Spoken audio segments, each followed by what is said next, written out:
안녕하세요. 주간 전망대입니다. 미국뿐만 아니라 우리 한국에서도 금리 인하 조짐이 나타나기 시작했습니다. 작년까지만 하더라도 연준의 그 완강한 금리 인상 의지에 전 세계가 굉장히 주목하고 또 두려워했었는데 또 이렇게 시장 분위기가 많이 달라지고 있습니다. 글로벌 금리 인하 바람이 시작된 것인지 또 금융시장에서는 또 어떻게 반응하고 있는지 오늘 주간 전망대에서 한번 진단해 보기로 하겠습니다.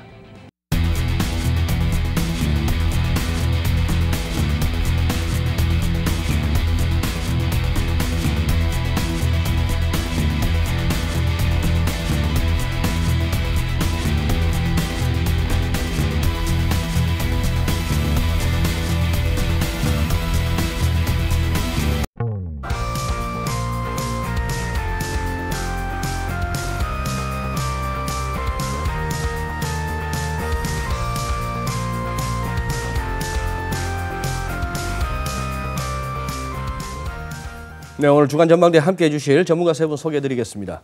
DB금융투자 문홍철 파트장님 나와주셨습니다. 네, 안녕하십니까. 네, 안녕하세요. 네. 유진투자증권 투자전략팀의 신동수 팀장님, 안녕하세요. 예, 안녕하십니까. 네, 팀장님 반갑습니다. LG경제연구원의 조영무 박사님 나오셨습니다. 예, 박사님 오랜만입니다. 네, 안녕하세요. 예, 글쎄요, 뭐 오프닝에서도 살짝 말씀을 드렸습니다만 참 이 금리 얘기가 좀 이렇게 계속 뭐 나오는 것도 좀 식상하기도 할 뿐만 아니라 또 약간 무상하기도 합니다. 작년에는 그 뭐 금리 인상 갖고 난리 하시다가 갑자기 또 분위기가 이렇게 됐는데 신 팀장님, 금년에 지금 현재 금리 인상한 나라들 대충 뭐 몇 군데 된다면서요? 예. 그렇게 많은 국가가 금리 인하를 단행한 건 아닙니다.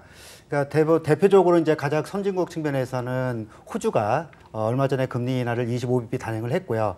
신흥국에서는 필리핀을 필두로 해서 말레이시아 그리고 뉴질랜드 그리고 특히 이제 인도 같은 경우는 올해 들어서 한 3차례 정도 금리 인하를 단행을 했습니다. 예. 그 뭐 호주나 뉴질랜드가 우리하고 비슷하잖아요. 금리 수준이. 맞습니다. 그죠? 예. 그래서 그것 때문에 오히려 호주가 금리 인하를 단행했을 때 한은도 금리 인하를 더 단행할 수 있지 않을까 이런 기대 심리가 더 강화되는 그런 모멘텀으로 작용을 했습니다. 글로벌리를 보면은 이 대영 제국 중앙은행 계열들이 그러니까 호주, 캐나다, 이제 뉴질랜드 이런 쪽이 약간 통화 정책을 선행하는 경향이 좀 있어요. 예.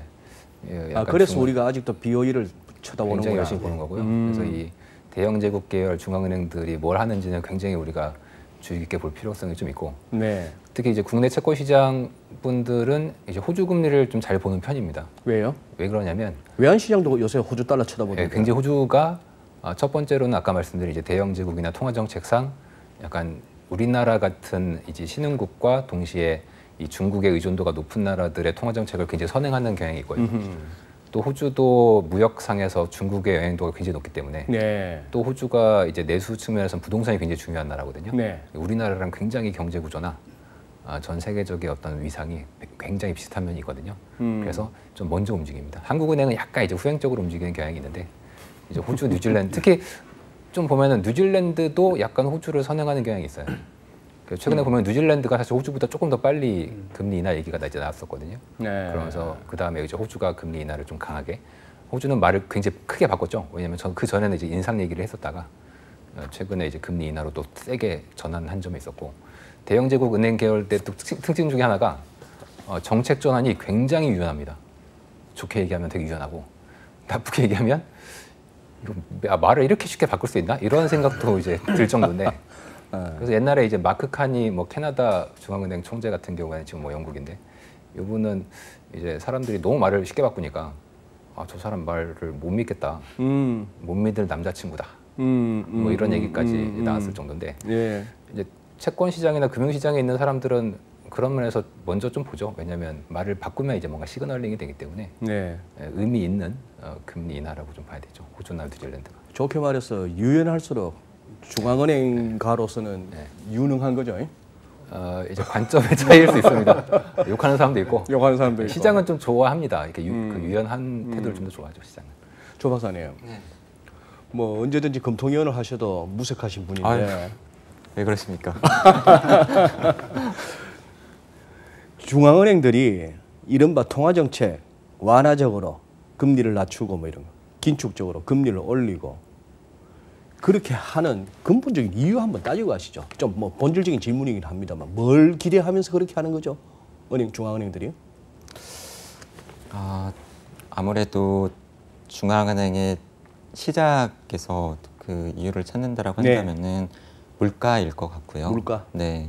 여전히 우리나라 한국은행의 통화 정책이 있어서 가장 중요한 목표가 물가 관리인 것처럼 중앙은행의 전 세계 중앙은행의 시작이 사실은 물가의 안정적인 관리에서 시작을 했으니까 그런 면에서 보면은 여전히 많은 나라들이 물가 지표를 중시하고 있는 것.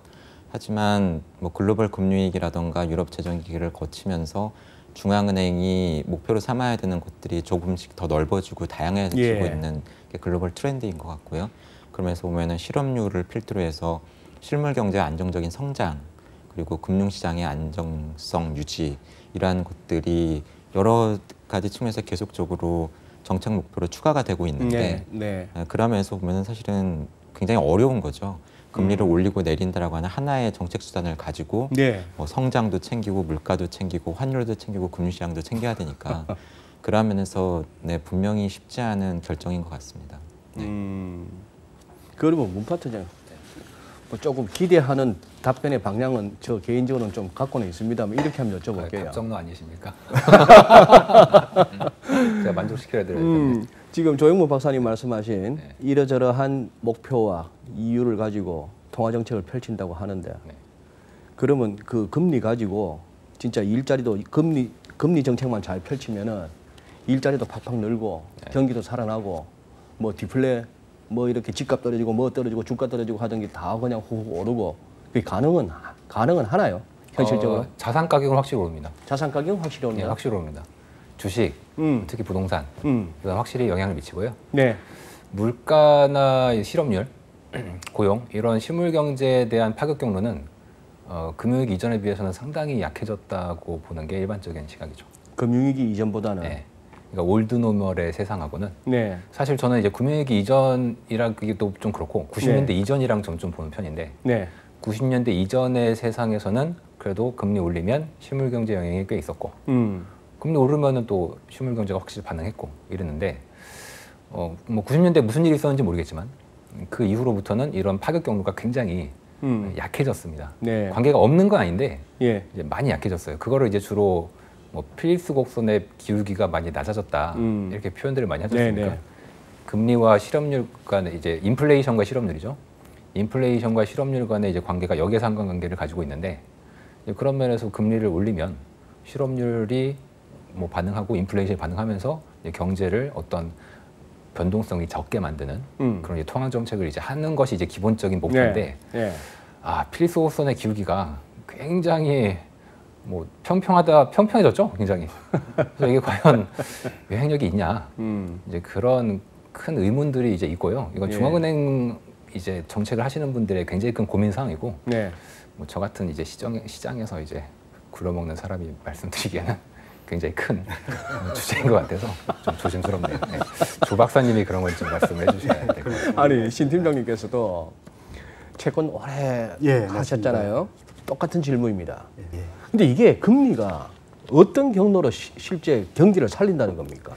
일자리도 늘리고. 사실 일반적으로 금리를 낮춘다는 것은 결국은 유동성을 더 추가로 공급을 하겠다는 거고. 그렇죠. 그래서 사실 기업 입장에서 보면은 대출 금리를 낮춰서 기업으로 하여금 좀 더 수월하게 돈을 빌려다 쓸 수 있게끔 만들어주는 거거든요. 그래서 이자 비용도 낮아졌으니까 이제는 투자를 해서 하고 그 투자를 하게 되면은 이제 고용도 늘리게 되고 고용을 늘리게 되면은 결국은 가계의 소득이 증가하고 이것이 이제 결국 소비로 이어지면서 결국 성장을 끌어올리는 이런 선순환이 돼야 되는 게 하나의 목적이고요. 특히 이제 가계 측면에서 보면은 수신금리를 예금금리를 낮추면서 이제 저축에 대한 상세를 좀 떨어뜨리고 그래서 소비를 좀 더 하게끔 만들어서 결국은 이러한 부분이 선순환이 됐을 때 성장률을 끌어올릴 수 있다. 이렇게 이제 우리가 얘기를 하고 있는데 근데 문제는 투자를 조금 더 촉진하려고 하는데 사실 요즘 기업들이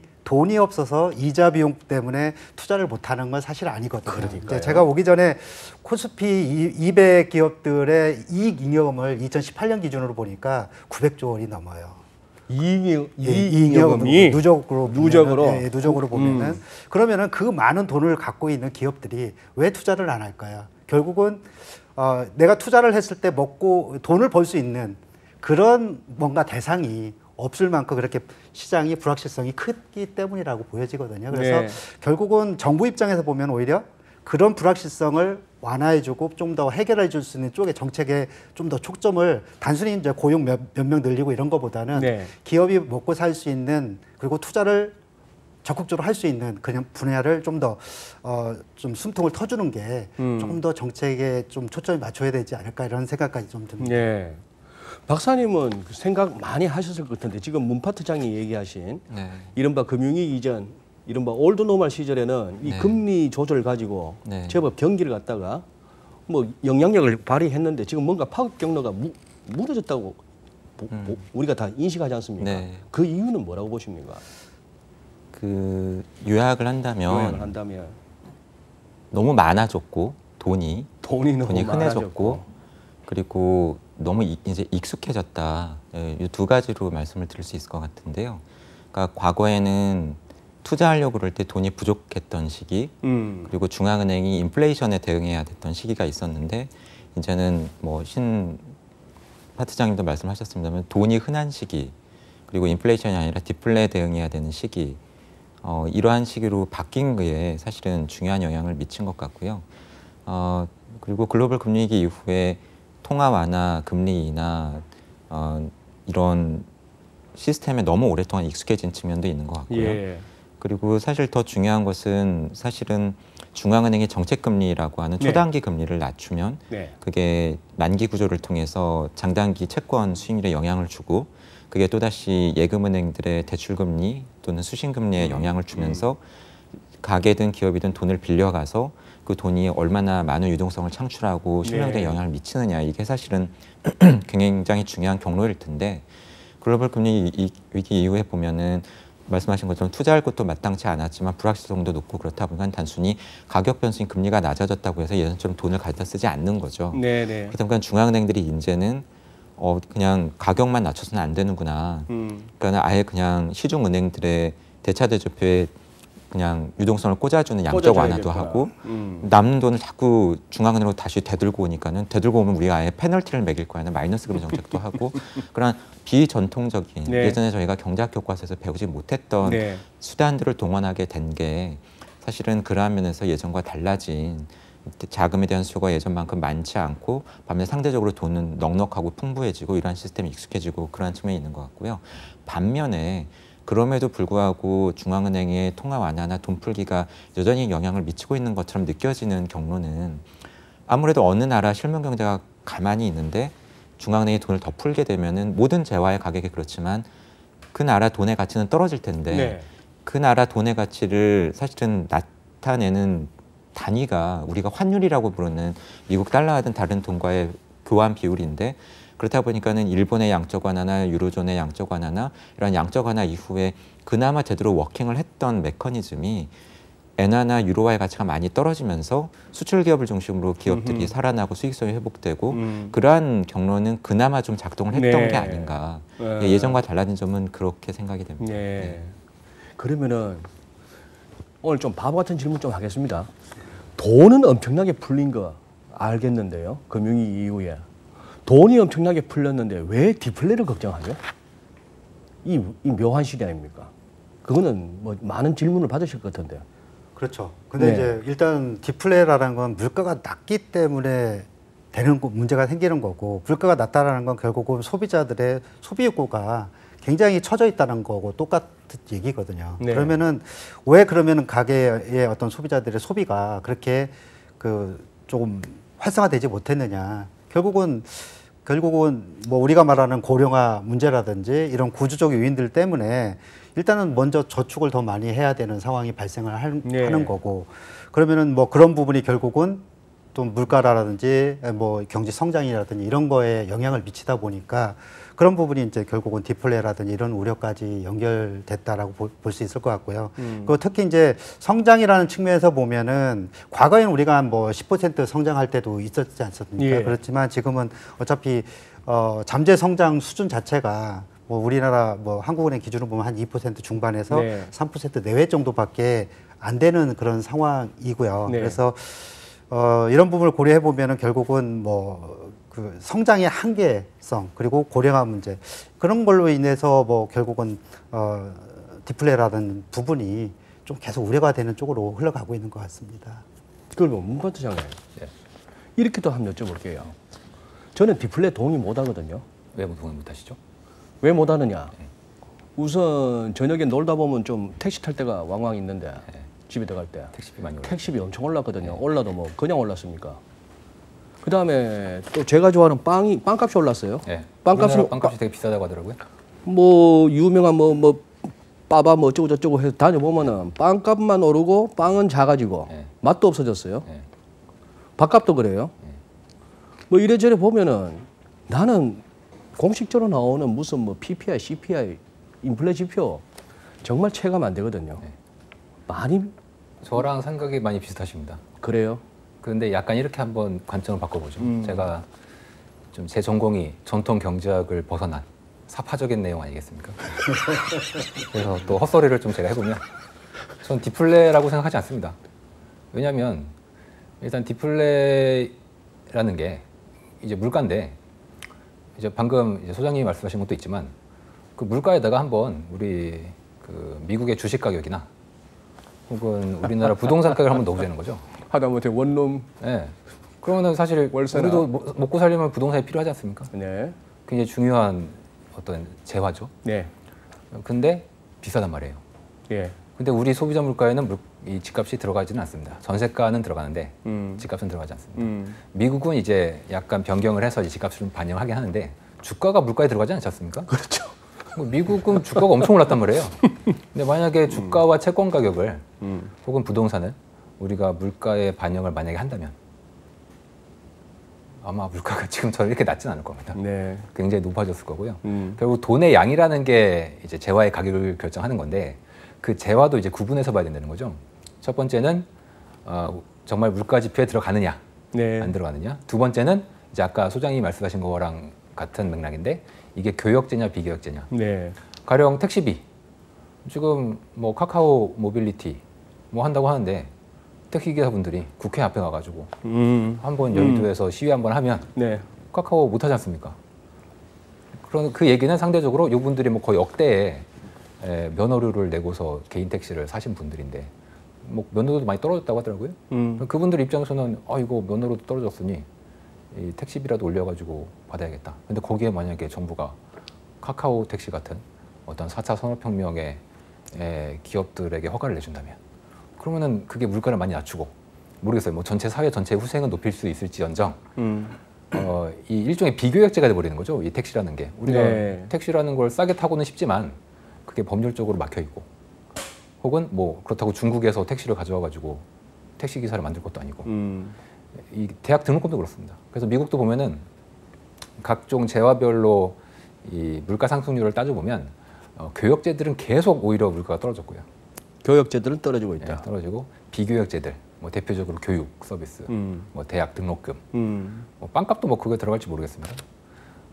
그런 비교역제들 그리고 이제 특히 헬스케어 이런 것들이죠. 네. 이런 것들은 가격이 엄청나게 이제 올라가고 있는 거죠.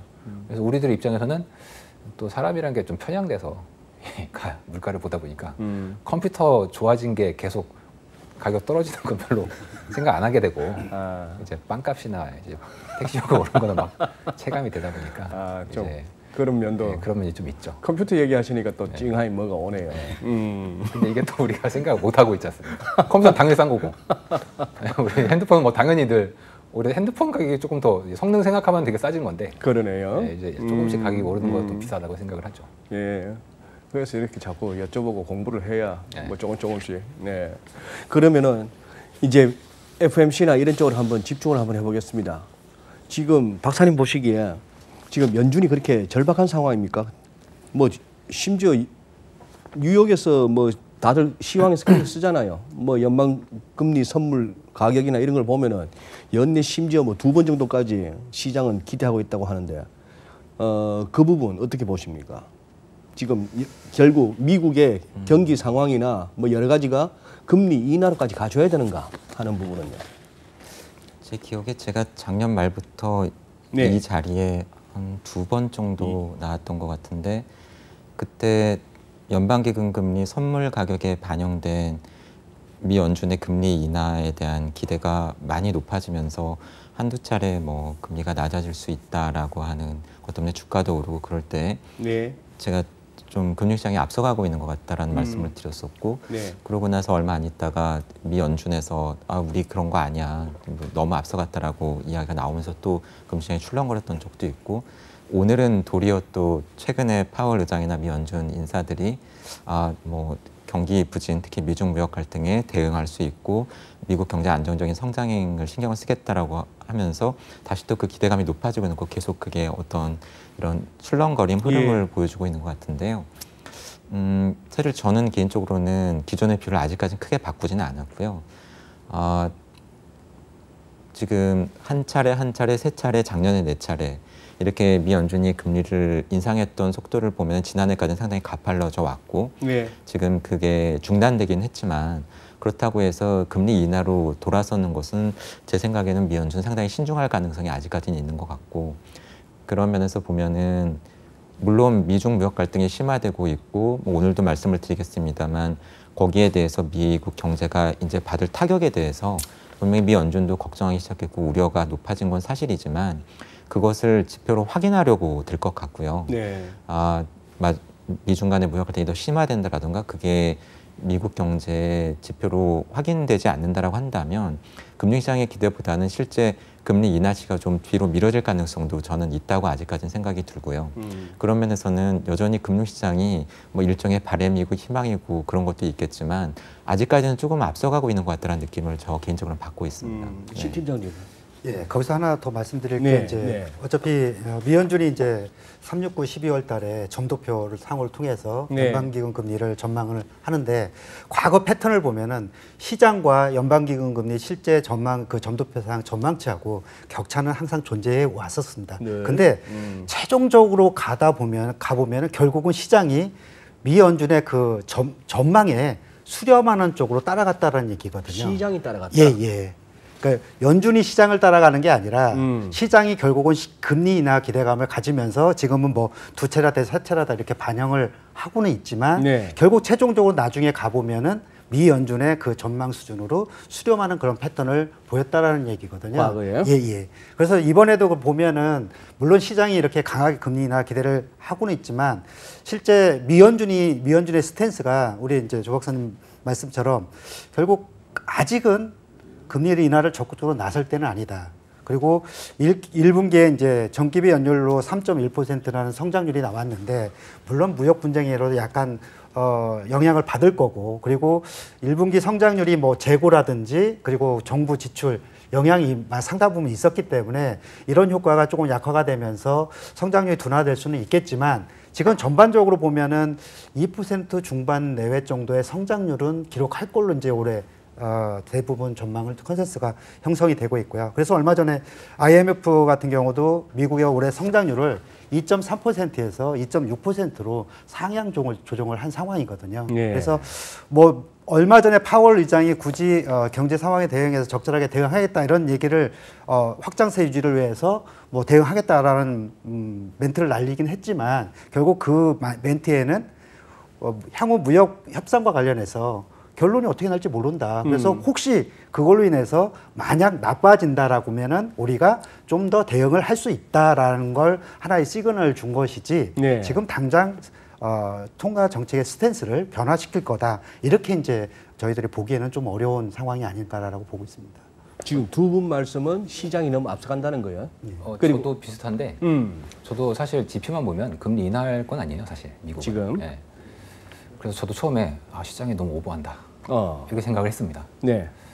제가 늘 혼자 좀 딴 생각을 많이 하는데 근데 왜 시장이 이렇게 금리 인하를 반영할까? 첫 번째는 약간 보험료 개념이 있는 것 같아요. 그게 뭐냐면 우리가 사고가 터질 거라고 예상하고 보험을 들진 않지 않습니까? 근데 혹시라도 터지면 큰일 나니까 보험을 드는 거잖아요. 네. 마찬가지로 미국의 이제 금융시장도 혹시 미중 무역 분쟁이 걷잡을 수 없이 아주 파국으로 치닫는다.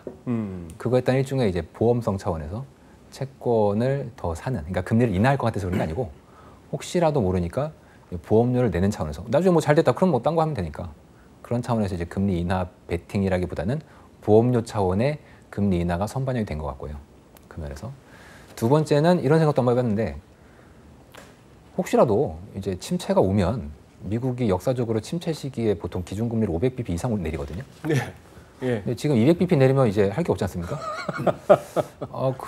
그러니까 시장은 이제 혹시라도 연준이 침체가 되면 할 게 없기 때문에 아예 침체를 막을 거다.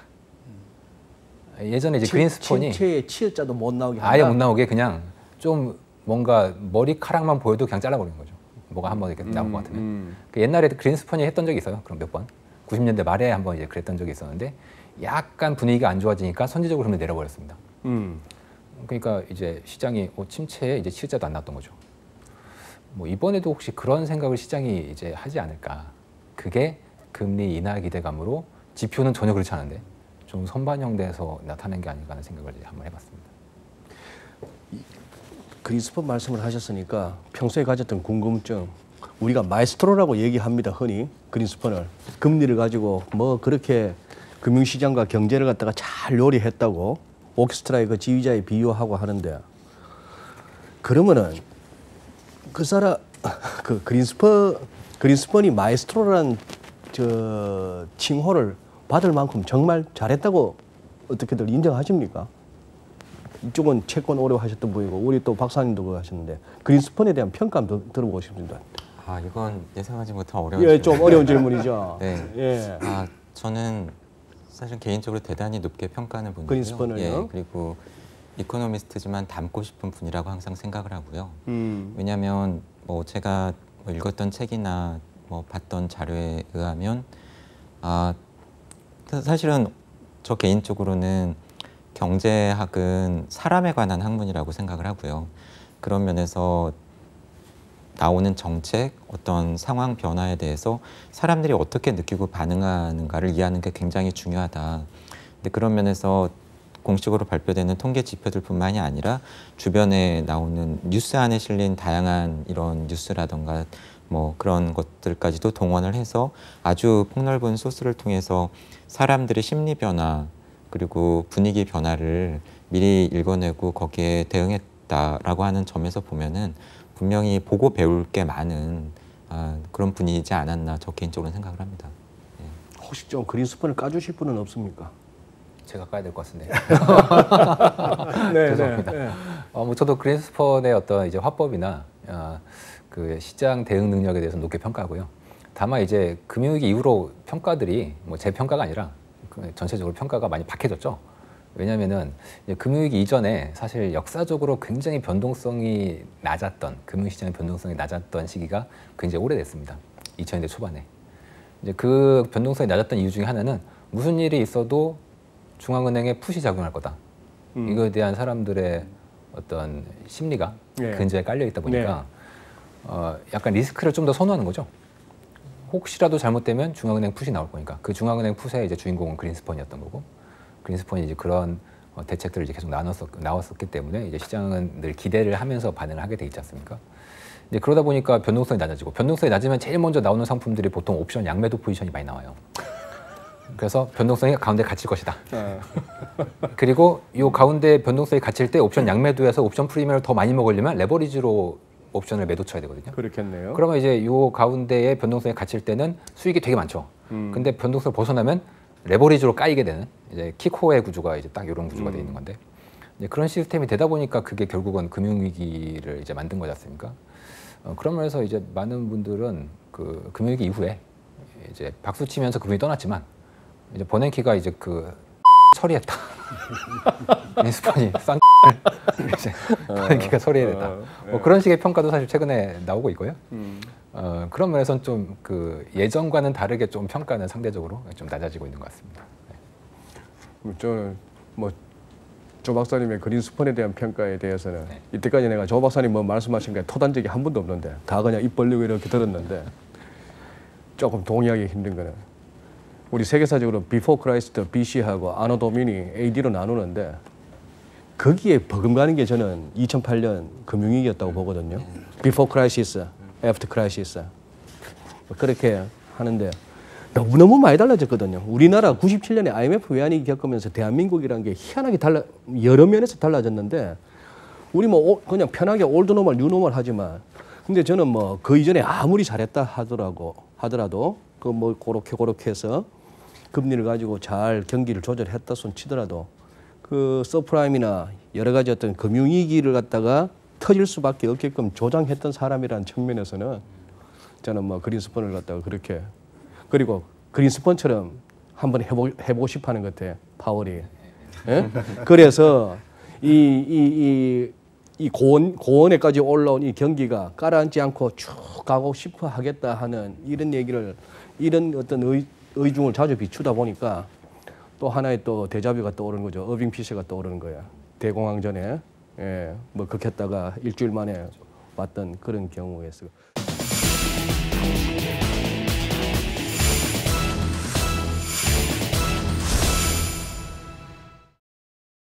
그러면 조금 얘기를 바꿔서 지금 트럼프 대통령은 계속 해바뀌었어도 아직도 연준을 압박합니다.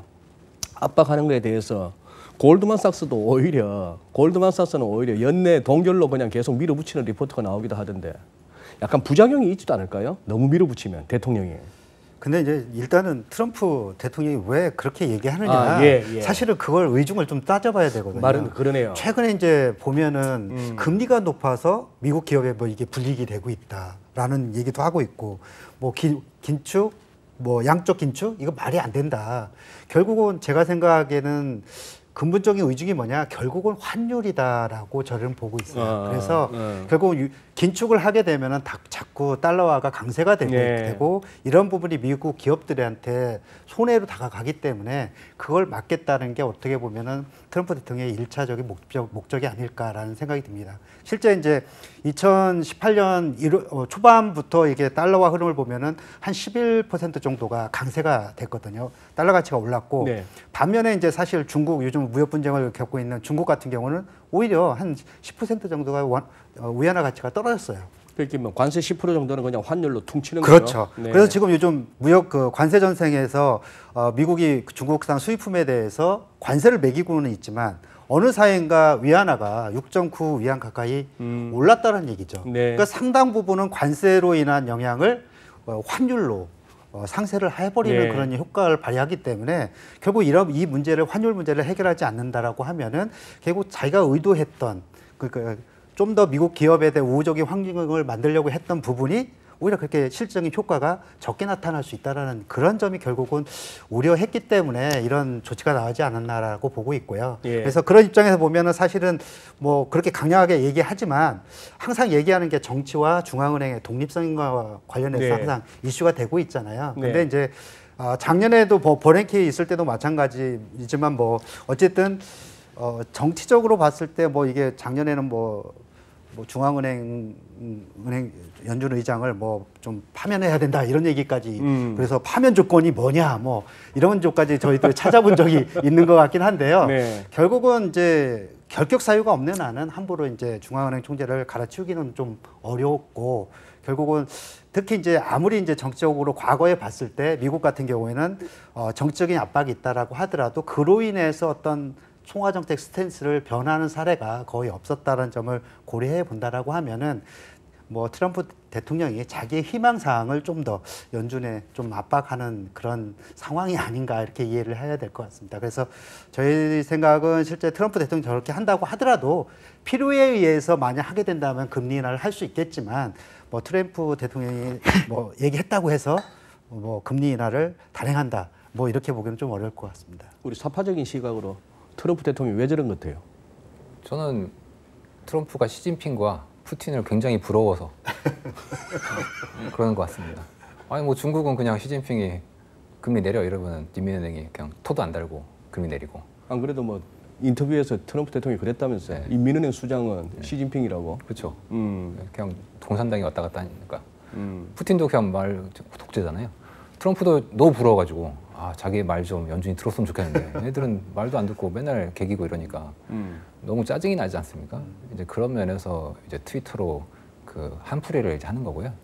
근데 저는 이 트럼프의 그 트위터 타이밍이나 이런 걸 보면 저랑 되게 생각이 비슷해요. 무슨 말이죠?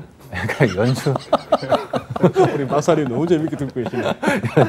연준이 저는 이제 연준의 통화 정책을 계속 보고 있는데 네. 연준의 말과는 다르게 대단히 통화 정책이 지금 긴축적입니다. 굉장히 긴축적이에요. 그러다 보니까 당연히 달러가 센 모습을 보일 수밖에 없는 거고. 그래요? 그런 면에서 지금 원달러 환율도 뭐 올라와 있는 거고.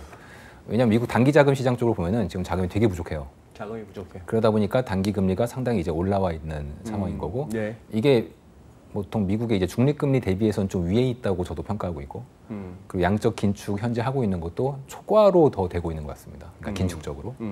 그걸 보면은 저는 가끔 트럼프가 트위터 날릴 때마다 얘는 뭐를 보고서 저는 막 데이터를 열심히 보고 찾아보고 직접 봐서 지금 연준이 되게 긴축적이고 전반적으로 이제 흐름이 이렇게 돼야 되지 않을까라고 생각하는 건데 저 사람은 그냥 날릴 때 말을 그냥 날리는데 그게 맞는 말이란 말이에요. 제가 볼 때 타이밍도 적절하고. 그냥 타이밍도 되게 적절하고. 그래서 좀 놀랍니다. 가끔 트위터 볼 때마다. 되게 인사이트풀한 사람이라는 생각은 좀 합니다. 확실히. 그래요. 네. 근데 신 팀장님 말씀하셨던 건 이제 결국 환율, 아까 조 박사님도 말씀하셨죠. 그런 어떤 금리 정책이 어느 정도 정책 효과가 아직도 발휘되는 부분이 환율을 통한 그런 쪽으로 말씀하셨는데 아닌 게 아니라 그렇다면은 금리를 갖다가 연준이 내려서 연준이 내리는데 20이나 뭐 BOJ나 다른 여타 걔들은 가만히 있어 줘야 된다는 조건 하에 걔들도 같이 내려버리면 허당이고 그럼 연준이 내려서 그러면 달러가 좀 약해진다고 칩시다. 달러가 약해진다고 치면은 그러면 이제 뭐 그 부담은 미국 소비자들이 져야 되는 거 아닌가요? 그렇죠. 결국 그렇게 되면은 물가라는 측면에서 보면은 네. 결국은 이제 지금 소비자 물가라든 이런 것도 아까 이제 관세 영향을 환율 효과 이렇게 상세해 보면은 뭐 별로 없듯이 만약에 그 부분은 소비자가 대부분을 또 감당해야 될 부분이라고 보고 있습니다. 네. 결국은 지금 아직까지는 기업들이 이런 그 외부적인 충격에 의해서 인상된 어떤 물가라든지 이런 부분을 소비자한테 전가하는 부분을 제한하고 있지만 결국은 어느 한계에 부딪혀서는 전가할 수밖에 없고 네. 그런 상황에서 만약 달러화까지 약세가 진행이 된다라고 하면은 결국은 뭐 소비자들한테 더 큰 부담으로 다가올 수밖에 없는 상황이 될 것 같고요. 결국은 기업한테는 좋지만 사실 가게한테는 오히려 마이너스 요인이 될 수 있는 그런 모멘텀이라고 봐야 될 것 같습니다. 예. 그러면은 뭐 조금 이제 그거 하기에 좀 이렇게 직설적으로 지금 이제 당장 뭐 6월 18, 19 잡혀 있고 7월 말일 날, 7월 30, 31일 날 잡혀 있고 가까운 FMC는 그리고 뭐 10월, 12월 뭐 이렇게 남아 있습니다만 박사님은 그러면 연준 안 움직인다고 보시는 거예요? 뭐 잘해야 한 차례 정도, 잘해야. 0.25%포인트 정도, 그 정도? 이날 가능성이 높지 않나 보고 있고요. 근데 그 시기도 생각처럼 빠르지 않을 가능성이 있고, 뭐 계속 이야기가 나오고 있지만 데이터 디펜던트한 통화 정책 펼 것 같고요. 아하. 그때 이미 파월 의장이 언급을 했지만 미중 무역 갈등이 굉장히 중요한 이슈인 것 같고요. 예. 그 전에 출연했을 때 좀 말씀을 드렸던 것 같지만 미국은 중국에 대한 압박이 중국 경제에는 영향을 미치고 있는데 1분기 미국의 성장률 지표를 보면은 그게 미국의 물가 상승을 통해서 가계 소비에 영향을 주든 아니면은 기업들의 비용 상승으로 인해서 기업 수익성 악화로 나타나는 이런 무역 충돌로 인해서 미국 쪽에 부메랑이 돼서 돌아오는 미국 경제에 미치는 부정적인 영향이 아직까지는 그렇게 뚜렷하게 나타나고 있지 않은 것 같고요. 예. 이게 격화된다라든가 시차를 두고 그게 미국 경제 부담으로 작용을 한다라고 한다면 분명히 미 연준도 거기에 반응을 할 수밖에 없는 상황이 될 것 같고 그런 면에서 뭐 미중 무역 갈등의 향후 전개 방향 그것이 특히 중국보다도 미국에 미칠 영향 이런 부분이 굉장히 중요할 것 같고 뭐 전에도 항상 말씀드렸지만 많은 분들이 미 연준 의장을 세계의 경제 대통령 그리고 미 연준을 세계의 중앙은행이라고 부르고 있지만 저 개인적으로는 그렇지 않고 미 연준은 항상 미국의 경기를 항상 우선시했고 조그만 신흥국들 신경 안 써왔고요. 미 연준 의장은 그러한 역할에 충실해 왔기 때문에 그런 면에서 예전보다도 훨씬 더 미국 경기의 흐름에 더 주목해서 봐야 될 때라고 생각을 합니다. 예. 그러면 20일 한번 넘겨가지고 아니 혹시 금리 한 두 번 정도도 내릴 수 있다고 보시는 분은 두 분 중에 뭐 무역 분쟁이 제대로 안 되면 2번 이상 내려야 된다고 보고 있습니다. 아 그렇게 보신다. 예. 트럼프 과시네. 예. 좀 통하시나 봐. 저는 사실 금리보다도 예. 연준의 양적 긴축을 빨리 지금 끝내야 된다고 생각하는 사람입니다. 네, 그게 지금 굉장히 단기 시장 쪽에서는 달러 강세나 자금 부족을 야기하고 있기 때문에 좀 그건 시급하다고 보고 있고 금리는 뭐 그렇게 좀 크게 중요하다고 금융위기 이후로 금리가 그렇게 큰 영향력이 예전보다는 덜하지 않을까라고 보고 있는데 뭐 그렇다고 하더라도 무역 분쟁이 심화되는 시나리오라면 2번 이상 무역 분쟁이 잘 해결된다면 뭐 한 번 정도 그렇게 보고 있습니다. 작년 초에 연준 어떻게 전망을? 작년 초에 저희는 작년 초 같은 경우에 연준의 그 기준금리 상단이 아마 2% 초반 정도일 걸로 이제 그때 생각을 좀 하고 있었고요. 금리 인상, 특히 지난 12월 금리 인상은 전 굉장히 좀 놀랐어요. 이제 시장 상황이나 과했다고 미국에 좀 과했다고 보고 있습니다. 동감하십니까? 예. 작년 12월은 좀 심했다. 그렇죠. 그때 어차피 신흥국 상황에서도 보면은, 그러니까 터키라든지 어쨌든 이런 북미 좀 국가들이 통화 가치가 불안해지고 그래서 네. 금융 불안이 확산됐던 시기였거든요. 네. 그런 시간에서 예를 들어서 미국이 긴축에 나선다라고 하면은 오히려 그런 불안 심리를 확산시킬 수도 있었던 점도 있었고, 그래서 결국은 뭐 자국의 이익을 위해서 금리 결정을 하는 거긴 한데 조금 무리가 약간 있었던 측면이 있었던 것 같습니다. 그러니까 이게 이 나란 일을 하고 뭘 큰 일을 해도 빈정상하게 하면 안 된다니까. 그때 연준이 약간 빈정상했어요. 그래서 저도 트럼프의 생각에는 동의하는데 예. 참 신기한 게 예. 저도 그런데 이제 집에서 제가 청소를 하려고 하면 꼭 어머니가 와서 청소하라고 얘기를 하거든요. 그러면 이제 되게 할 기가 싫단 말이에요. 이제 연준도 아마 그런 것 같습니다. 지난 12월도 좀 그런 느낌이 있었는데 12월 초에도 트럼프가 계속 트위터 날리면서 연준을 욕했거든요. 그러니까 빈정상에서 금리를 올린 것 같기도 하고. 요즘도 보면은 미국 수익률 곡선의 굉장히 특이한 점이 3개월과 10년짜리는 역전이 돼 있는데 2년 대비 10년은 지금 오히려 약간 확대되거나 좀 안 좁혀지고 있거든요, 스프레드가. 3개월은 기준금리 영역이고 2년물은 시장금리 영역이거든요. 어차피 10년은 시장금리고. 그러니까 시장은 경기 침체나 이런 걸 별로 반영하고 있지 않다는 얘기예요. 왜냐하면 2년, 10년 스프레드는 아직 플러스 영역이 계속 있기 때문에. 얘기는. 근데 3개월은 굉장히 높고 10년은 3개월보다 훨씬 밑에 있지 않습니까? 역전이 크게 돼 있는데 3개월은 기준금리 영역인데 그러니까 연준이 상대적으로 굉장히 시장이 생각하는 것보다 금리를 안 내리고서 이제 계속 버티고 있는 거죠. 전 트럼프의 생각엔 동의하나 방식에는 그렇게 동의하나. 그리고 거기서 한 가지 더 특징적인 것은 미국의 이제 장단기 금리 차이 역전의 특징 중에 하나가 지금은 10년하고 3개월물 역전이 돼 있잖아요. 글쎄요. 과거 패턴을 보면은 항상 10년하고 2년물이 먼저 역전된 후에 그 다음에 3개월물 그 연방기금이 역전된 그런 패턴을 보였거든요. 근데 지금은 그게 그렇죠. 아닙니까? 맞습니다. 그래서 근데 지금은 10년물하고 2년물의 격차는 거의 지금 20%를 넘는 상황이 있게 한때는 20bp? 그렇죠. 지금은 한때는 한 10bp 내외 정도가 축소가 됐는데 지금은 20bp 넘게 그 확대가 돼 있는 상황이거든요. 결국은 10년하고 2년물 이렇게 정상적인 그 수익률 곡선을 그렸다라는 것은 결국 아직까지는 과거처럼 금리가 역전됐다고 해서 경기 침체로도 이어진다, 이런 시그널은 좀 약한 게 아닌가라고 봐야 될 것 같습니다. 하기야 그 논란이 금년 들어서는 좀 많이 사그라들었어요. 예, 맞습니다. 그러면 좀 스피디하게 가야겠네요. 22는 이번에 뭐라 한겨? 내년도 뭐 금리는 이제 못 올린다? 그 이번 달 초에 했었는데요, 회의를. 22회의가 이제 기본 요점은 원래 올해 중으로 금리 동결. 여기서 말하는 금리 동결은 현재 기준금리로 돼 있는 게 실질적으로는 이제 마이너스 0.4% 예치금 금리가 기준금리 역할을 하고 있는데 그거를 연말까지 동결이 원래의 이제 스탠스였는데요. 그러면 그 연말까지 이전에 뭐 2019년 여름까지 했던 건 언제 얘기? 그거는 그 전에. 그 전 얘기. 그 전. 아이고. 그 전에 그거를 이제 연말로 했다가 이번에 연말로 그게 했다가 또 늘어났습니다. 내년 여름까지? 내년 상반기까지? 내년 여름까지로 상반기까지 늘어났고요. 그 얘기는 이제 아직 인하 얘기는 그 22에서 하고 있진 않아요. 아직 시장은 인하를 반영을 하고 있는데 그 ECB는 아직 인하까지는 얘기하고 있지 않습니다. 그럼 ECB는 앞으로 움직이게 되면 금리를 올리는 쪽으로 움직이는데 그걸 갖다 자꾸 늦추고 있단 말씀입니까? 현재 스탠스는 믿어도 돼요, 걔들.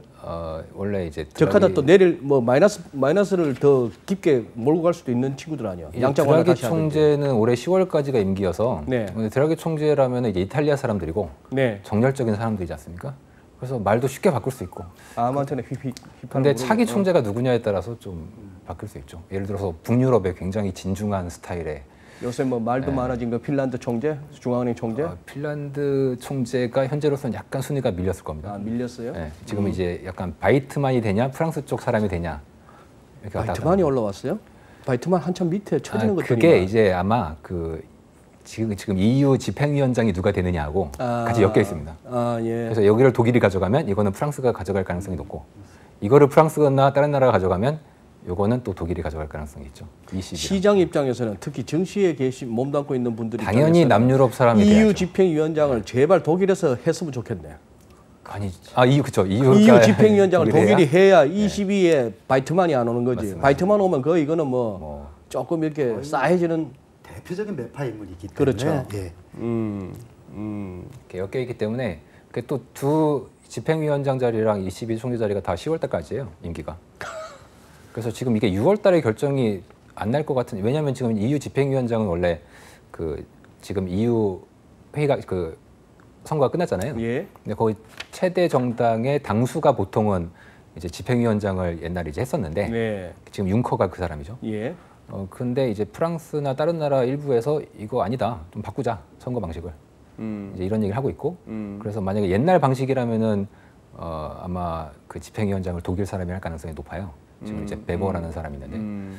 근데 만약에 그게 아니고 다른 나라 사람이 된다면 이제 ECB는 아직 갑분싸가 돼 버렸습니다. 갑분싸가 될 수 있다. 상황이. BOJ 쪽은요.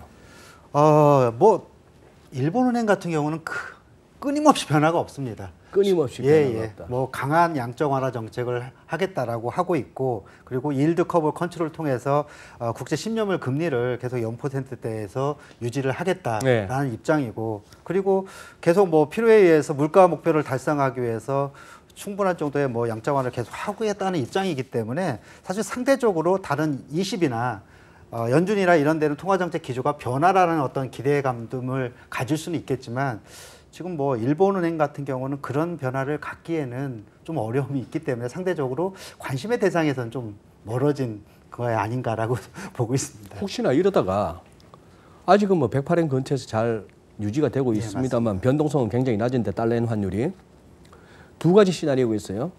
트럼프 대통령이 그렇게 바라보지 않는 달러 약세가 이제 마침내 시작되는 겁니다. 뭐 연준이 금리를 내려주든 뭐 이유가 뭐가 됐건 달러 약세가 글로벌 모든 통화에 대해서 달러 약세가 돼서 달러엔이 마침내 108엔에서 105엔, 104엔, 뭐 100엔 쪽으로. 아니면은 금융위기 이후에 우리가 한 번도 예외가 없었던 이 간당간당하게 많이 올라온 이 증시들이 고마 이렇게 주저앉는 상황이면 또 달러엔이 또 밑으로 가는 엔화 강세가 나올 수도 있고. 그렇게 되면은 BOJ도 뭔가 또 액션을 취해야 될 거 아닙니까? 그렇겠죠. 그때쯤 가면. 예, 맞습니다. 근데 취해야 되는데 취할 만한 뭐가 남아있는 카드가 있나요? 지금 상황은 그렇게 추가적으로 나올 만한 카드는 거의 나왔다라고 봐야 될 것 같고요. 네. 그래서 지금 나와 있는 카드를 어떻게 최적 조합을 또 맞춰서 좀 더 효과를 극대화시킬 수 있느냐, 네. 이런 데에 좀 초점을 맞춰야 되지 않을까라는 생각이 듭니다. 그것도 참 깜깜하긴 깜깜하겠다, 예, BOJ도. 네. 그럼 박사님, 이제 이주일 총재께서 어제였죠? 어제 한국은행 69년 창립 69년 기념사에서 이제 레토릭이 살짝 변하면서 어제 또 우리 국내 시장에서는 한은 기준금리 인하 시사 뭐 이렇게 나왔고, 예. 어떻게 한은 총재의 그 발언을 그렇게 받아들여도 될까요? 기준금리 인하 시사라고, 금리 인하라고. 지금 사실 질문을 많이 받고 있는 부분이고요. 네네. 분명히 의미를 둬야 될 것 같고요. 의미를 둬야 될 것 같다. 근데 전부터 말씀을 드려왔지만 바람직한 상황은 아니지만 한국은행이 실물 경제 지표가 안 좋아지는 것을 확인하면서 낮춰야 된다라고 하는 그런 압력이 높아짐에 따라서 원치 않지만 등 떠밀리듯이 금리를 인하해야 되는 상황으로 가는 게 우려되고 그럴 가능성이 높다라고 계속 말씀을 드려왔는데 사실은 그런 게 나타난 거라고 개인적으로는 생각을 하고 있고요. 네.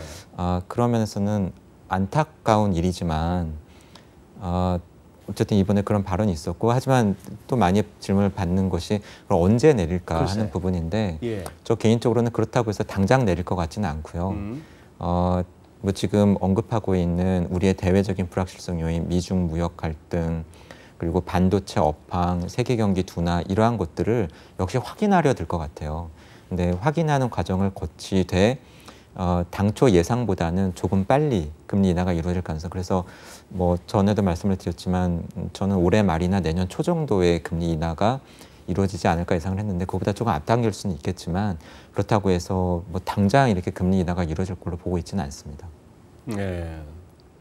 특히 뭐 우리 그 금토 의원들 성향상 보면은 네. 정책 기조를 오늘은 이번에는 이렇고 다음번에는 다음 달은 저렇고 이게 쉽게 바꾸지를 않거든요. 그러니까 기조로 비둘기 기조를 가져갔던 의원들의 성향은 계속 유지가 되고 그렇지 않은 의원들은 계속 유지가 되는데 지금 상황으로 보면은 일부를 한 2명 정도를 제외하면은 여전히 다수는 현재 동결 기조를 유지하겠다. 특히 이제 거기에는 결국은 금융 불균형, 특히 가계부채에 대한 우려를 굉장히들 많이 하고 있는 상황이고 이런 부분이 해결되지 않은 상황에서 금리를 인하한 쪽으로 간다. 이렇게 정책 스탠드 빠르게 바꾸기는 좀 어려울 것 같거든요. 결국 이런 상황에서는 진짜 단순한 경기 둔화가 아니라 경기 침체로 갈 만한 어떤 시그널들 이런 부분을 사전적으로 만약 하느니 캐치를 해냈을 때 그래야 이제 사실은 좀 금리 인하 쪽으로 접근이 가능할 수 있지 않을까라고 보고 있고요.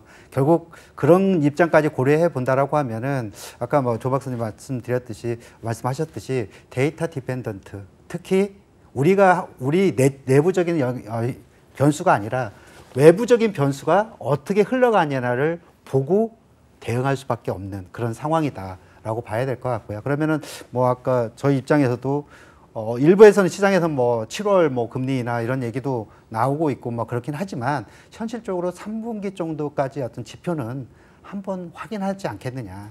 그러면은 결국은 빨라야 4분기 정도 가서 하느니 좀 액션을 취할 수 있지 않을까라고 보고 있고요. 그나마 다행인 것은 이번에 기념사를 통해서 좀 깜빡이를 켜놨기 때문에 이제 좀 나중에 금리를 인하를 하더라도 사전 포워드 가이던스 비슷하게 사전 예고를 했다. 이런 측면에서 보면은 조금 한은에 면피를 할 수 있는 하나의 이벤트가 되지 않았나라는 생각이 듭니다. 이 금융위기 이후에 우리 이제 이코노미스트들 뭐 시장을 가지고 이렇게 해설하고 전망하고 하는 사람들이 제일 많이 입에 담는 게 연준 22 그리고 통화정책 금리 뭐 이런 얘기입니다. 양적 완화 이런 얘기인데 그걸 갖다 지금 이제 10년 가까이 해오고 있는데요. 10년 가까이 해오고 있는데 나는 그놈의 포워드 가이던스라는 것도 시간이 가면 갈수록 자꾸 이렇게 좀 믿음이 안 가죠. 뭐 아까 말씀드렸다시피 뭐 2019년 여름까지 켰다가 연말까지 했다가 또 되니까 뭐 내년 여름까지 해. 내년 여름 가면 또 우회될지. 지난 5월 말이었죠. 금통위가. 5월 말 금통위 때도 기자회견 때는 금리 인하로 대응할 때가 아니다. 금리 인하 생각할 때가 아니라고 하셨어요. 그럼 어제가 며칠입니까? 지금 보름도 안 됐는데 그러면은 또 또 그러면 총재의 레토릭이 그리고 경제부총리는 아예 뭐 쐐기를 박으시는 것 같던데 이거는 뭐 한국은행에서 판단 잘한 것 같다 이런 식으로까지 이래도 되는 거예요? 저는 된다고 봅니다. 저는 중앙은행이 나름 이제 용기를 가지면서 유연할 필요성이 좀 있다고 보는 좀 시각이고요. 시장 사람들도 좀 그런 생각을 갖고 좋아하죠. 좋아한다. 상대적으로 좋아합니다. 왜냐하면 이제 시장은 늘 좀 유연하게 나서서 금리를 좀 내려주기를 바라니까. 그래서 이제 금융시장 쪽은 그런 생각 갖고 있고요. 또 약간 큰 그림으로 보면 저는 모르겠습니다. 미국은 모르겠는데 미국 외의 중앙은행은 독립적인 통화정책, 여기서 독립적이라는 건 뭐 정치적으로 뭐 영향을 받는다는 얘기가 아니라 자기 스스로의 안의 경제를 보고 가령 우리나라 한국은행이 한국 내부의 경제나 뭐 우리나라의 뭐 무역 관련된 것만 보고서 통화정책을 한다? 저는 불가능하다고 생각해요. 대외 개방도가 엄청나게 높은 나라고 예. 거기에 사실 이제 저는 금융위기 이후로 이 중앙은행의 대차대조표라는 게 얼마나 중요한지를 이제 새로이 좀 계속 업데이트를 하고 있고 네. 그런 측면에서 한국은행도 그렇고 인민은행도 그렇고 중앙은행 대차대조표가 굉장히 크지 않습니까? 예. 그 다 외환보유고고. 근데 어떤 면에서 보면 외환보유고라는 것 자체가 다 달러인데 사실 그러면 달러의 가치 변화에 의해서 이 나라의 대차대조표가 막 변한단 말이에요. 네. 그러면은 중앙은행의 금리 정책을 어떻게 하든 해외의 요인 그리고 달러 가치의 변화에 의해서 국내 유동성이 굉장히 좌우될 가능성이 좀 굉장히 높다고 네. 새로운 어떤 시각인데 그렇게 좀 보고 있어요. 그런 면에서 이제 가령 달러가 세진다 요즘처럼 작년부터 계속 세졌죠. 상당히 세졌습니다. 그러면은 신흥국은요 그냥 죽는 거예요. 유동성이 그냥 자연적으로 긴축됩니다. 뭐 단순히 뭐 달러 빚이 뭐 비싸져서 그래요. 혹은 뭐 다른 요인 때문에 그런 것도 있겠지만 제가 볼 때 그건 좀 오히려 많이 나온 것 같고 진짜 중요한 건 이 달러라는 외환보유고에 그 우리나라 통화가 패그돼 있는 거랑 되게 비슷한 유동성이 패그돼 있습니다 사실상. 그러다 보니까 저는 달러 가치가 지금처럼 이렇게 강해지고 있는데 작년부터 이런 상황에서 중앙은행의 통화 정책이 정말 마음대로 할 수 있나 이런 생각을 이제 하거든요. 그런 면에서 유연한 자세를 저는 되게 선호하고요. 오히려 이제 곤조를 가지고 하면 좀 위험할 수가 있습니다. 그러니까 이 경제 관련해서 시장 관련해서 토론을 하다 보면 말이에요. 이게 어려운 게 달러 강세가 시장 상황을 긴축적으로 만든다. 인정. 그러면 시장 상황이 긴축적이다. 유동성이 모자란다. 그러면 한은은 금리를 내려줘야 된다. 좋은데 이 와중에 한은 금리 내려버리면 1200원 열리는 거 아니에요? 혹시? 환율이? 그럴 수 있죠. 네. 일시적으로. 근데 그 역사적으로 보면은 한국은행의 기준금리하고 환율하고 당일날은 약간 관련이 있어요. 뭐 금리 내리면 약간 약해지고 이러는데 근데 길게 보면 그렇게 큰 관련은 없습니다. 뭐 저도 네. 우리나라 금리 정책하고 환율 흐름하고 맞습니다. 그렇게 민감도가 그리 높다고는 안 보니까. 않아요. 예. 근데 이제 조건이 하나 틀린 게 과거에는 이제 경상수지라든지 부역수지의 흑자라는 부분이 뒷받침이 아하. 됐었거든요. 그러니까요. 예. 이게 근데 이제 다 문제는 차방정식이죠. 이제 지난 4월달에 경상수지가 적자로 돌아섰잖아요. 네. 그리고 무역수지 규모도 자꾸 줄어들고 있고 네. 그런 측면에서 보면 과거보다는 만약 한은이 금리 인하를 단행했을 때 민감도가 커질 수가 민감도는 좀 커질 수가 있을 것 같습니다. 네, 알겠습니다.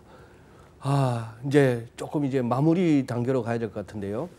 뭐 당장 뭐 6월 28, 29 저기 오사카에서 G20에서 뭐 시진핑하고 트럼프 대통령이 만날까요? 뭐 둘이 뭐 훈훈해질까요? 아니면 거기서 뭐 파토가 날까요? 이런 얘기 좀 미리 해보고도 싶습니다만 어떻게 보면 또 부질없는 것 같기도 하고요. 시진핑 주석이 오사카에 올 수나 있을까 싶기도 하고 그때까지 두 정상이 다 아무 탈이 없어야 되는데 오다 보니 지금 뭐 외신의 녹화일 기준으로 목요일 날 오다 보니 지금 뭐 저쪽 어딥니까? 걸프의 옆에 오만에 뭐 유조선 2대가 무슨 어뢰에 맞아가지고 지금 유럽에서 그 뭡니까 브렌트유는 뭐 3%가 이상 뛰고 있어요.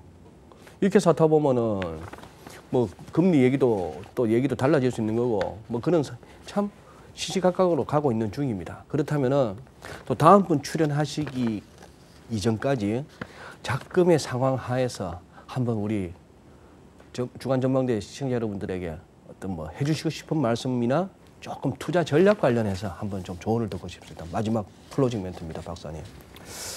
오늘 저희가 했던 이야기에 포커스를 맞춰서 해본다라고 네. 한다면 올해 미 연준이 어느 만큼 금리를 내릴 것인가에 관해서는 다소 뭐 시각차가 있을 수 있겠지만 긴축이 중단되었고 어쨌든 완화적인 기조로 돌아서고 있다라고 하는 점은 분명하고 큰 흐름은 큰 흐름이 그리고 앞서 말씀드린 것처럼 선진국 중앙은행들이 돈을 푸는 그 효과에 있어서 그동안 환율이 상당히 중요했는데 그런 면에서 유로화 가치가 올라가면서 ECB도 거기에 대해서 신경을 쓰고 부담을 느끼기 시작했고 그러다 보면은 통화 정책에도 그것을 반영하려고 하고 있고 심지어 별다른 정책 수단이 소진된 것이 아닌가 하는 생각이 드는 BOJ 일본까지도 돈을 더 풀어야 되는 게 아닌가 하는 이야기가 나오는 것처럼 네. 저희가 느끼지 못하는 사이에 지금 글로벌 통화 정책의 흐름이 또 이렇게 무게추가 옮겨가고 있다라는 느낌이 들고요. 완화적으로 어쩌면 네. 경쟁적으로 그러한 부분에 대해서 신경을 써야 되는 시점이 가까워지고 있는 것 같습니다. 네. 그 신경을 써야 된다는 말씀은 자산 시장에 투자하고 계신 분들한테는 그다지 나쁘게는 안 들린 나쁜 건 아니죠. 나쁜 건 아닌 것 같은데 네. 돈이 풀린다는 거니까. 돈이 풀린다는 거니까. 그런데 그것이 과연 돈을 푸는 국가의 실물 경제를 어느 만큼 살릴까 하는 부분은 앞서 말씀드린 것처럼 예전에 정책 효과를 그만큼 기대하기 어렵기 때문에 네. 서로 경쟁하고 자기 나라 돈을 가치를 떨어뜨리고 그것이 자산 가격을 튀어오르게 하는 요인은 되겠지만 실물 경제 상황은 그렇지 않을 수 있다라고 하는 점에 사실은 실물 경제가 따라가지 못하는데 자산 가격이 너무 오르면 그게 버블이지 않습니까? 그렇죠. 그러니까 그런 부분에 좀 신경을 써야 되지 않을까 싶습니다. 네. 저도 어떻게 보면 같은 입장인데요. 사실 돈을 풀어서 이게 이제 경기로 실물로 가서 경기를 부양하고 소득이 그만큼 생기고 소비를 하고 이런 선순환이 이루어지면 과정에 결국은 자산 가격도 같이 동반돼서 올라가게 되면은 그것만큼 좋은 게 없는데 지금 사실은 지금 현재 상황이 돈이 뭐 그렇게 부족한 상황도 아니고 이미 그런데도 불구하고 자산 가격은 그렇게 오르지 못한다는 거거든요.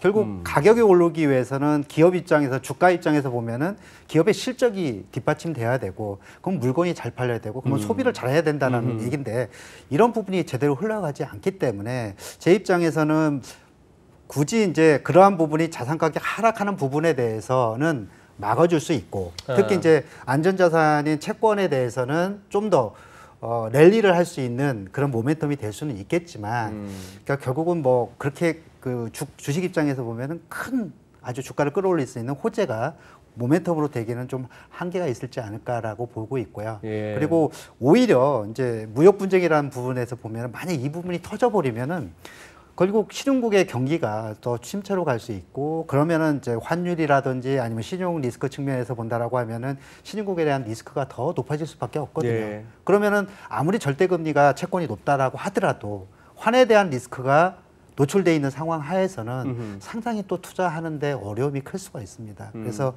일단은 뭐 쏠림에는 좀 주의를 해야 될 것 같고요. 그리고 특히 이제 뭐 투기하는 분들이야 베팅도 조심하긴 하지만 지금은 모든 특히 이제 채권 가격 같은 경우는 너무 높은 가격대로 올라와 있는 상황이기 때문에 이런 상황에서는 좀 적극적인 뭔가 자본이익을 많이 얻기보다는 좀 현재의 어떤 캐리 정도의 수준에서 좀 더 리스크를 방어하는 쪽으로 가는 게 좀 좋지 않나라는 생각이 듭니다. 예.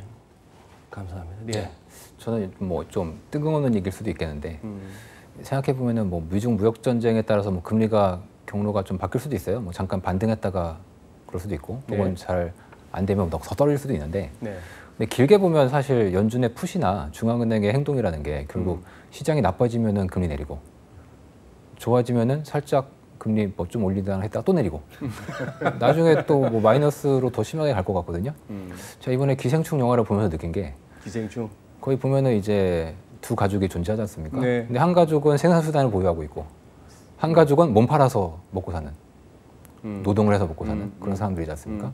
즉 우리가 앞으로 금리가 낮아지면 낮아질수록 결국 생산수단을 가지고 있느냐 아니냐에 의해서 계급이 나눠지는 시대가 분명히 올 건데, 그런 시대를 위해서라도 이 시청자분들께서는 생산수단을 좀 가지고 계셔야 될 것 같아요. 그게 뭐 기업의 주식이 될 수도 있고, 혹은 뭐 핵심 지역의 부동산이 될 수도 있고, 뭐 혹은 모르겠습니다. 채권은 좀 아닌 것 같고, 뭐 회사채는 그럴 수 있겠죠. 회사채는. 그래서 이제 그래 몸으로 떼어서 월급만 바라보고 살아서는 힘들다. 그래서는 이제 앞으로 계속 이제 정부 욕하면서 부자들 욕하면서 살 수밖에 없어요. 기생충 재미없더라 그러고. 네, 그게 이번에 칸 영화에서 왜 그렇게 공감대를 만들어놨냐면 전 세계적으로 이 빈부격차에 대한 게 엄청나게 심화된 문제가 있었기 때문이고. 그렇겠네요. 이제 국내에서 이게 뭐 재밌긴 한데 상 받을 정도인가? 이거는 역으로 우리나라는 빈부격차의 문제가 그렇게 심해지지 않았다는 얘기입니다. 그 얘기는 거꾸로 얘기해서 우리나라도 계속 선진국처럼 갈 거기 때문에 더 심해지면 심해졌지 개선은 절대 안 돼요. 그러면 이제 더더욱 우리가 뭐 당장 뭐 다음 달에 무역 분쟁이 해소가 되느냐 안 되느냐도 중요하겠지만, 길게 보면은 이대로 계속 몸 팔아서 사면은 굉장히 답이 없을 것 같고, 생산 수단을 계속 보유하는 쪽으로 가야 될 것 같습니다. 제가 참 2% 출연을 좋아하는 이유가 있습니다. 많은 이야기, 재밌는 이야기. 참 재밌죠. 네, 예. 그렇습니다. 그래요. 우리 문홍철 파트장은 저는 개인적으로 너무 참 감사하고 고맙습니다. 이 보면은 하기 힘든 얘기를 참 해주시는데 그게 우리가 웃으면서도 뭐가 때리는 게 있잖아요. 때리는 게 있고.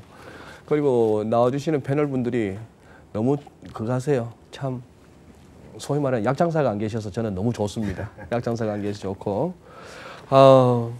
요즘 만약에 경제 얘기, 시장 얘기 하다 보면은 뭐 정치 얘기 하다 보면은 요즘 만약 유현진도 없었다면, 손흥민이가 없었다면, U20 우리 보배 같은 우리 축구 선수들이 없었다면 요즘 무슨 낙으로 살까 싶은 그런 상황을 되겠습니다.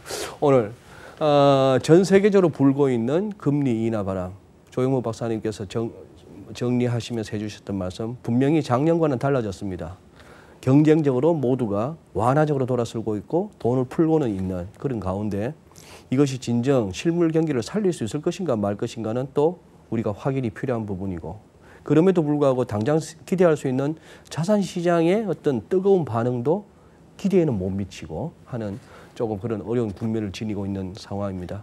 오늘 토론 내용 우리 시청자 여러분께서 조금 생각을 정리하시는데 또 투자 전략을 세우시는데 도움이 되기를 바라면서 오늘 여기서 마무리하겠습니다. 세 분 고맙습니다. 예, 고맙습니다. 수고하셨습니다.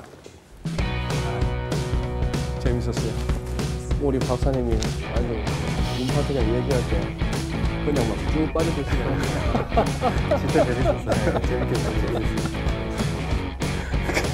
그 기생충 반응을 봤으면 우리나라 빈부 격차가 그렇게 심각한 건 아니다. 저는 얘기하시는 혹시라도 영화 스포일러 얘기하실까봐 제가